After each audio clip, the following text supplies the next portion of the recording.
ونحن اليمين وأنتم شمال ونمحق راية سفيانكم ندوس عليها بأنقى النعال فنحن العدو لشيطانكم ونحن اليمين وأنتم شمال سنهزم بالحق أهل الضلال فنحن الروافض أهل اليقين وحب علي لنا المذهب تريدون حربا إليكم حنين وبدر وخيبر والأعجب Iran Israel যুদ্ধ শুরু হওয়ার পর অনেক ভাই আবেগতাড়িত হয়ে এই নাসিদটিকে খুব প্রচার করছে।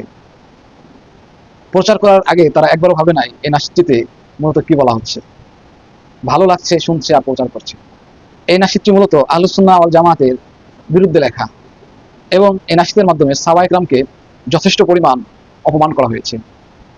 এই নাসিদটিতে বলা হয়েছে নাহনুল ইয়ামিন ওয়া আনতুম শিমাল, যে শিয়ারা হচ্ছে কোরআনে বর্ণিত আসহাবুল ইয়ামিন, ডান দিকের দল তথা জান্নাতি, আর সুন্নিদেরকে বলা হচ্ছে যে ওয়া আনতুম শিমাল, তোমরা হচ্ছ বাম দিকের দল তথা কোরআনে বর্ণিত আসহাবুল শিমাল, তোমরা হচ্ছ জাহান্নামীদের অন্তর্ভুক্ত। এরপরে কি বলা হয়েছে নাহনু নামহাকু রায়াতা সুফিয়ানিকুম, তোমাদের সুফিয়ানি ঝান্ডা তথা এখানে উমাইয়া খিলাফার দিকে ইঙ্গিত করছে যে আমরা তোমাদের সুফিয়ানি ঝান্ডা তথা আবু সুফিয়ান রাদিয়াল্লাহু তাআলা আনহু একে তাকে অপমান করা হয়েছে যে আমরা তার ঝান্ডাকে ধ্বংস করব। ওয়া নাদুসু আলাইহা বিআনকান নিআল, এবং সেটিকে আমরা আমাদের পবিত্র জুতা দ্বারা সেটিকে আমরা মারাবো।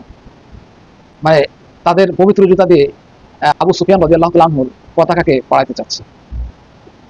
তারপর বলছে নাহনুল আদুউ লিশাইতানিকুম, যে আমরা তোমাদের শয়তানদের শত্রু। তথা এখানে বোঝা যাচ্ছে যে আবু সুফিয়ান, মুয়াবিয়া রাদিয়াল্লাহু তাআলা আনহু সহ তার বংশধর যারা আছে তাদেরকে শয়তান বলছে এবং তারা তাদের শত্রু। বাঙালি জাতি খুবই আবেগপ্রবণ জাতি, তারা প্রচার করার আগে একবার ভাবে না তারা কি প্রচার করছে। আল্লাহ আমাদের হেফাজত করুন।